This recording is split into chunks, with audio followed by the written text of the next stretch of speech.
आज का सीन है कि व्योमकेश बख्शी को एक लाश मिलती है और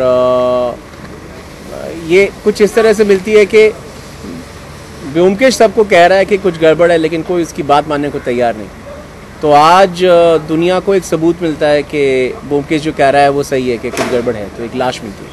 मैंने 13-14 साल की उम्र में व्योमकेश की सारी स्टोरीज़ पढ़ी और शरदिंदु बैनर्जी हैं जो बंगाल के बहुत बड़े राइटर हैं, तो उनकी कहानियाँ पढ़ता था मैं छुप छुपा के बचपन में।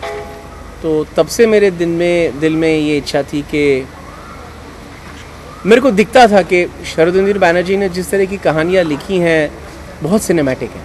तो 16-17 साल की उम्र से मेरे दिमाग में था कि मैं फिल्म मेकर बनूंगा, ऐसा कुछ था, मतलब ख्वाह में कुछ आइडिया था।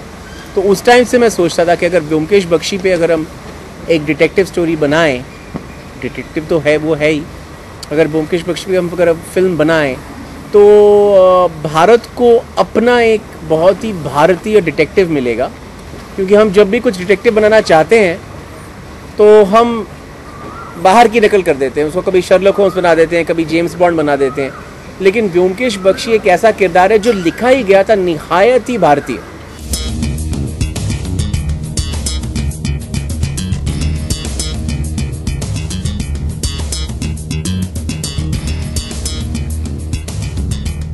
सुशांत को पहली बात इसलिए चुना क्योंकि मुझे एक ऐसा एक्टर चाहिए था जो बहुत यंग हो, लेकिन उसकी आँखों में या उसके बात करने के लहजे में लगे कि वो दिमाग से बहुत आगे है, दिमाग का बहुत तेज़ और बहुत आगे है। क्योंकि एक 23-24 साल का लड़का जब वो ज़्यादा मैच्योर होता है तो एक अजीब सा एक कॉन्ट्रास्ट आता है। वो दिखने में बच्चा लगता है, लेकिन उसकी आंखों में, उसके देखने में, उसके काम करने में, उसके लहजे में एक अजीब सी एक मैच्योरिटी होती है। तो मैच्योरिटी और इमेच्योरिटी का एक अजीब सा एक मिक्स।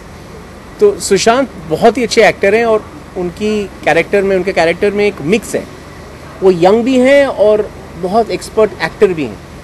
तो सुशांत में कुछ ऐसा है जिसमें अभी भी एक बचपना और इंटेलिजेंस और मैच्योरिटी एक साथ मिक्स हो जाती है। तो इसलिए सुशांत बहुत भा रहे हैं इस पार्ट में। तो बहुत ज़्यादा मेहनत करते हैं, बहुत फोकस्ड हैं और मुझसे ज़्यादा फोकस्ड हैं, और किरदार के बारे में उन्हें मुझसे ज़्यादा पता है। तो ये मेरे लिए बहुत अच्छा है। कहा कि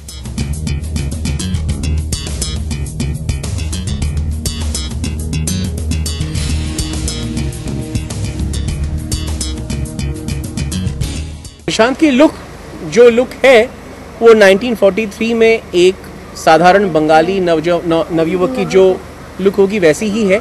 हाँ, सिचुएशंस के हिसाब से हमने अलग अलग लुक्स को फिल्म में लिया है, क्योंकि कैरेक्टर होता है। अगर आप कैरेक्टर को हीरो समझ बैठें तो फिर वो हर वक्त वो हीरोपंती वाली बात हो जाती है। लेकिन व्योमकेश हीरो भी है लेकिन कैरेक्टर भी है। तो 1943 में उसके जैसा कैरेक्टर जो कपड़े पहनता वो पहन रहा। मेरी सबसे ज़्यादा एक्सपेंसिव फिल्म है, लेकिन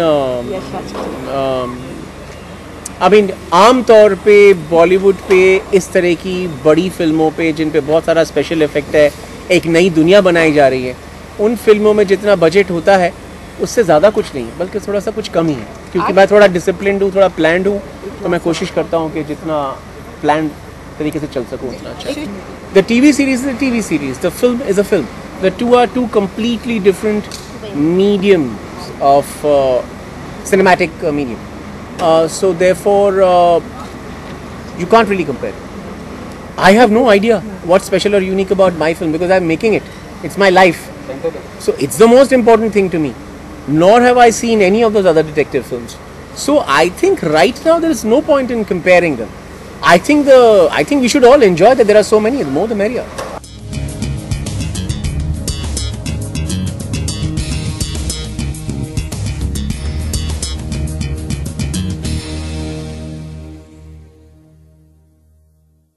for more news and gossip, don't forget to subscribe to Bollywood Helpline.